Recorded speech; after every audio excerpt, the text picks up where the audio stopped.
como siempre daremos un grito de corazón. Todos los 17 de octubre, el Partido Peronista celebra el Día de la Lealtad. A principios de octubre de 1945, Perón fue obligado a renunciar a todos los cargos públicos que ocupaba con el objetivo de desarticular su programa político. Fue detenido y trasladado a la isla Martín García. Pero los sindicatos convocaron una concentración en la Plaza de Mayo para el 18 de octubre a fin de solicitar la libertad y el regreso de Perón. La fecha se adelantaría un día. El 17 de octubre de 1945, miles de trabajadores provenientes principalmente del cordón industrial del Gran Buenos Aires se acercaron a la Plaza de Mayo reclamando la presencia de Perón. El gobierno debió finalmente ceder a la presión popular y el general fue trasladado a la capital. Por la noche, Juan Domingo Perón pudo estrenar su saludo con los brazos en alto. 3 veces presidente del país, en 1943 participó en el golpe militar que derrocaría a Ramón Castillo. Ocupó la Secretaría de Trabajo y Previsión, fue ministro de Guerra y vicepresidente.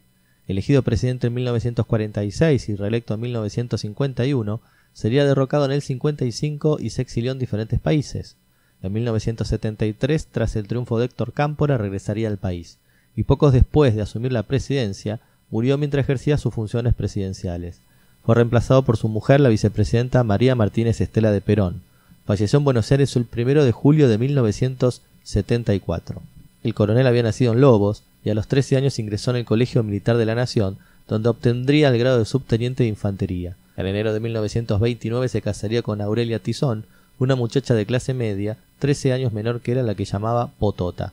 En el 30 se acercó a los sectores cívico-militares que preparaban el golpe de Estado contra Hipólito Yrigoyen, apoyando al ala más moderada representada por el general Agustín Justo.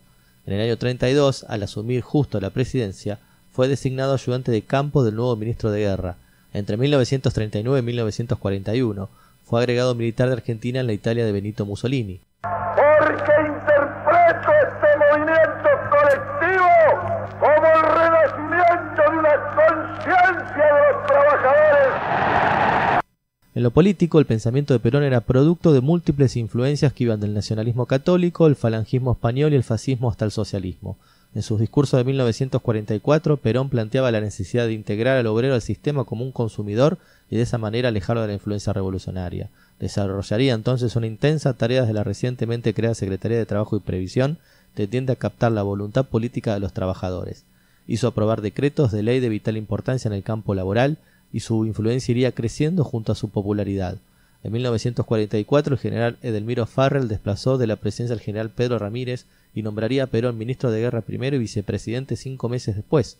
Algunos sectores militares vieron con preocupación la creciente influencia del coronel. Perón fue obligado a renunciar a principios de octubre y detenido y trasladado a la isla Martín García.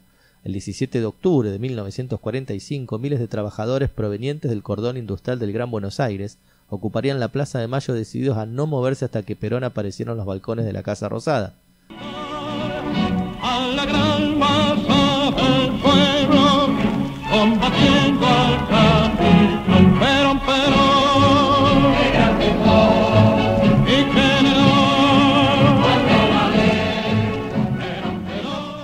En 1949, promediando su primera presidencia, Perón convocó a elecciones para una asamblea constituyente. El amplio triunfo le permitió incluir en el texto de la Constitución la posibilidad de la reelección y los derechos del trabajador. Se establecieron también los derechos del Estado sobre las fuentes de energía y el fomento de la intervención estatal en la economía. Esta reforma, junto con la ley del voto femenino, sancionada gracias al impulso de Evita, llevarían en 1951 a Perón a un amplio triunfo electoral y a un segundo periodo de gobierno. La crisis desatada en 1952, coincidente con la muerte de Eva Perón, debilitaría notablemente al modelo y le fue restando apoyo. El 16 de septiembre de 1954, las Fuerzas Armadas tomaron el poder expulsando a Perón, quien finalmente marcharía al exilio por 18 años.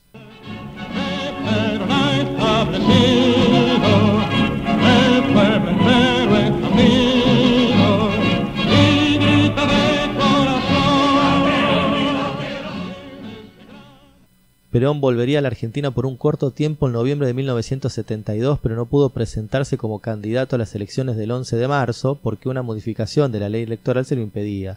Sin embargo, se impuso el candidato de su partido, Héctor Cámpora, cercano a los sectores juveniles. El 20 de julio de 1973, unas 2 millones de personas aguardaron en Ezeiza el retorno del líder.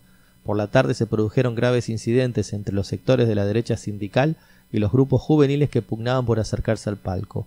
El 13 de julio de 1973 el presidente Cámpora y el vicepresidente Solano Lima renunciaron según los sectores tradicionales del peronismo. Tras un confuso episodio, asumió como primer mandatario a Raúl Lastiri, presidente de la Cámara de Diputados y yerno de López Rega. Lastiri convocó elecciones presidenciales para el 23 de septiembre. Sin comicios internos, Perón decidió que su mujer, Isabel Martínez, ocupara el segundo término de la fórmula presidencial, que se impuso sobre la de Balbín y Fernando de la Rúa por 62% al 25% de los votos.